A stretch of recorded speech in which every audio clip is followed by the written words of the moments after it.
এখন আমাদের এই সংখ্যালঘু যারা আছে তাদের রক্ষা করার জন্য তো আমাদেরকে প্রোঅ্যাক্টিভ রোল নিতে হবে। অর্গানিক্যালি এটা হবে না যে সুষ্ঠু ভোট হবে বাংলাদেশের তৃতীয় জেন্ডারের একজন পাশ করবে, এটা তো বাংলাদেশে হবে না। সুষ্ঠু ভোট হবে ট্রাইবাল একজন পাশ করবে, এটা তো হবে না। সেটার জন্য অবশ্যই স্পেসিফিক মেজার রাখতে হবে। বাংলাদেশে যদি একটা সংসদে 5 জন তৃতীয় লিঙ্গের বা 3 জন তৃতীয় লিঙ্গের কোটাভিত্তিক থাকে, তো তারা তো নারী সদস্য হিসেবেও আসতে পারবে না, এটা একটা সমস্যা। সেখানে বলে দেওয়া উচিত ছিল তৃতীয় লিঙ্গের 1 জন বা 2 জন থাকবে। চায়নাতে একটা নিয়ম আছে, ওদের প্রভিন্সিয়াল পার্লামেন্টে ওই প্রভিন্সের প্রত্যেক ট্রাইবেলের ন্যূনতম 1 জন থাকবে, এবং একটা ট্রাইবে মাত্র 2 জন ছিল, ওই 2 জনের মধ্যে একজন সংসদ সদস্য হতো। এটা ওদের ইনক্লুশন করেছে, সেটা তো আমরা এখানে করতে পারিনি। সিস্টেমেটিক ব্যারিয়ার আছে সংখ্যালঘুদের ক্ষেত্রে, একদম সিস্টেমেটিক ব্যারিয়ার। এই সিস্টেমেটিক ব্যারিয়ারগুলো আইডেন্টিফাই করা এবং এই ব্যারিয়ারগুলোকে রিমুভ করে দেওয়া, এটার জন্য আমাদের মাল্টিপল লেয়ার অফ ডিসঅ্যাডভান্টেজ আছে। ফান্ড একটা ইস্যু, উইনেবিলিটি একটা ইস্যু, টাচেবিলিটি একটা ইস্যু। আমি যখন পার্লামেন্টে ছিলাম তখন আমি যৌনকর্মীদের সাথে বসেছি এবং আমি তাদের কাছে অনেক কিছু জেনেছি, শিখেছি। তৃতীয় লিঙ্গের সবার সাথে বসেছি, ওখানে আমি জানতে পারলাম যে বাংলাদেশের যৌনকর্মীদের অনেক ক্ষেত্রে জানা যায় বাধা দেওয়া হয়। তো আমরা তখন একটা আইন ড্রাফট করলাম, বৈষম্য বিরোধী আইন, ওখানে লিখে দিলাম কারো জানা যায় বাধা দিলে এটা বৈষম্য বিরোধী আইনে একটা অপরাধ হবে। ওই আইনটি এখনো পেন্ডিং আছে, ওটাও সংখ্যালঘুদের জন্য খুব দরকার। সংখ্যালঘু কমিশন করা খুব দরকার, এবং সবচেয়ে বেশি এটা দরকার এই ভূমি অধিকারের একটা অবজেক্টিভ স্টাডি। বাংলাদেশে কোন সংখ্যালঘু শব্দটা আমার পছন্দের না, এটা রণকজান আপা যদি একটা নতুন শব্দ আমাদেরকে দেন, দেবপ্রিয় স্যাররা মাঝে মধ্যে একটা নতুন শব্দ দেন। তো এই যে ভূমির অধিকারে কোন সম্প্রদায়ের কোন সংখ্যালঘুর জনসংখ্যা অনুপাতে কি পরিমাণ অধিকার আছে এবং সেখানে ডিসপ্যারিটিটা কত, কারণ আমাদের সংবিধান তো বলেছে সম্পদের সুষম বন্টন করতে হবে।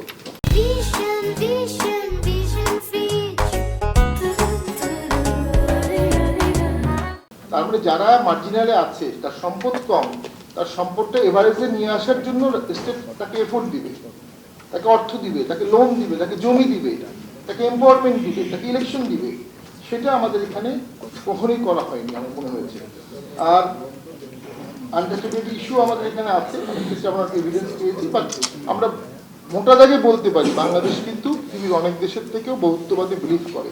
এখানে সাম্প্রদায়িক সম্প্রীতি আছে, এটা অস্বীকার করা যাবে না। কিন্তু পলিটিক্যাল টেনশন যখন আসে, স্বাভাবিকভাবেই প্রথমেই সেখানে ভিক্টিমাইজেশন হয় সংখ্যালঘুরা।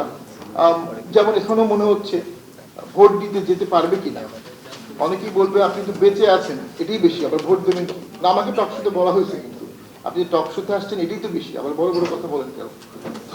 তো এটা সংখ্যালঘুদের ক্ষেত্রেও এটা হতে পারে। সংখ্যালঘু বলতে আমি পলিটিক্যাল সংখ্যালঘুও বলছি। আসলে পরাজিত শক্তি আর বিজয়ী শক্তি, এটার সমন্বয়টা তো আসলে করতে হবে, এবং সেটা বিজয়ী শক্তিকে করতে হবে। এবং রাষ্ট্র তো অনেকেই বললেন প্রেক্ষাপট, 90-এর প্রেক্ষাপট একরকম ছিল, 71-এর প্রেক্ষাপট একরকম ছিল, 47-এর প্রেক্ষাপট একরকম ছিল, 24-এর প্রেক্ষাপট আরেকরকম ছিল, সত্য। কিন্তু প্রেক্ষাপট ভিন্ন হতে পারে, দেশ তো একটাই, দেশের মানুষ তো সবাই। আপনি কি কাউকে নাগরিকত্ব বাতিল দিয়ে কোথাও পাঠিয়ে দিতে পারবেন না? পাঠিয়ে দিলে অন্য দেশ নিবে কেন? সেই জায়গায় তো একটা সমাধান সবাইকে করতে হবে। আমরা মনে করি সামনে সংসদে আমাদের ম্যানিফেস্টোতেও আমরা অনেক কিছু এখানে অ্যাড করেছি। অবশ্যই একটা ককাস থাকা প্রয়োজন, যেটা সংখ্যালঘুদের নিয়ে কাজ করবে। পার্লামেন্টে ককাস অ্যামেজিং কাজ করে, তার কারণ হচ্ছে স্ট্যান্ডিং কমিটির কিছু বাধ্যবাধকতা আছে। স্ট্যান্ডিং কমিটির যা বক্তব্য সেটা হানসারে থাকে, এই জন্য সরকার দলীয় লোকজন তার দলের বিরুদ্ধে স্ট্যান্ডিং কমিটিতে কথা বলে না, কিন্তু ককাসে তারা খুব ওপেনলি কথা বলে। ককাসটা খুবই ইম্পর্টেন্ট। আর ডেফিনেটলি একটা মন্ত্রণালয় যদি করা যায় এই ডিসক্রিমিনেশন অথবা সোশ্যাল জাস্টিস, যেটা সমাজ কল্যাণ করে, বাট সোশ্যাল জাস্টিস মন্ত্রণালয় যারা এই যে ডিসপ্যারিটিটাকে আইডেন্টিফাই করবে এবং ইগালিটেরিয়ান সমাজের দিকে নিয়ে যাবে। সংবিধান কিন্তু একদম 3 ধরনের ন্যায় বিচারের কথা বলেছে, ইকোনমিক, সোশ্যাল এবং সব ধরনের ইনইকুয়ালিটি রিমুভের কথা বলেছে, ইকুয়ালিটি অফ অপরচুনিটির কথা বলেছে। তো আমাদের চা বাগানে আমি গিয়েছি, চা বাগানে এখনো একটা আদি ব্যবস্থা চলে, প্রত্যেক পরিবারে একজন এনলিস্টেড চা বাগান কর্মী হবে, একজনের বেশি 2 জনকে দেয় না, এবং তাকে পাতা হিসাবে টাকা দেওয়া হয়। ওই ফ্যামিলির বাকি যারা আছে তারা বাংলাদেশের মধ্যে সবচেয়ে কম ওয়েজেতে কাজ করে, দিনে 50 টাকাও ইনকাম করে না, 100 টাকাও ইনকাম করে না, এবং তারা একটা খাবার খায়, সেটা হচ্ছে চা পাতার ভর্তা। এটা কিন্তু তারা পুষ্টির কারণে খায় না, টেস্টের কারণে খায় না, তাদের আর কোনো খাবার নেই।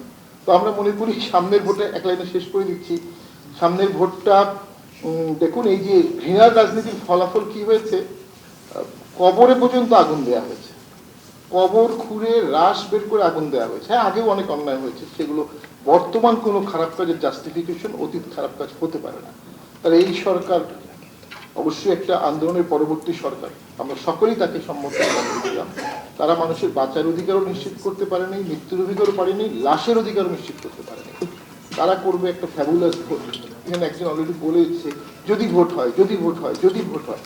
তফসিল পিরিয়ডে বসে বলছে যদি ভোট হয়। তা আমরা মানে একটা জিনিস সবাই কিন্তু এখানে বলবে, ফ্যাবুলাস ভোটের কোনো সম্ভাবনা নাই। তাহলে যে গণতন্ত্রের পতনের জন্যই সবকিছু ঘটলো, সেই গণতন্ত্র কিন্তু পুরোপুরি ফিরে আসলো না। তারপরও bad election is better than no election. একটা ট্রানজিশন প্রয়োজন, একটা ম্যান্ডেট প্রয়োজন। সেটার জন্য ইলেকশনের কাজে আমরা সবাই সহযোগিতা করতে রাজি, যদি সরকার লেভেল প্লেইং ফিল্ড ঠিক করে, যদি সুষ্ঠু ভোট হয়। ওটা তো সংখ্যালঘুর অধিকারের একদম বেসিক, সুষ্ঠু ভোট। তো সেই কামনা সবাই করছি। ধন্যবাদ।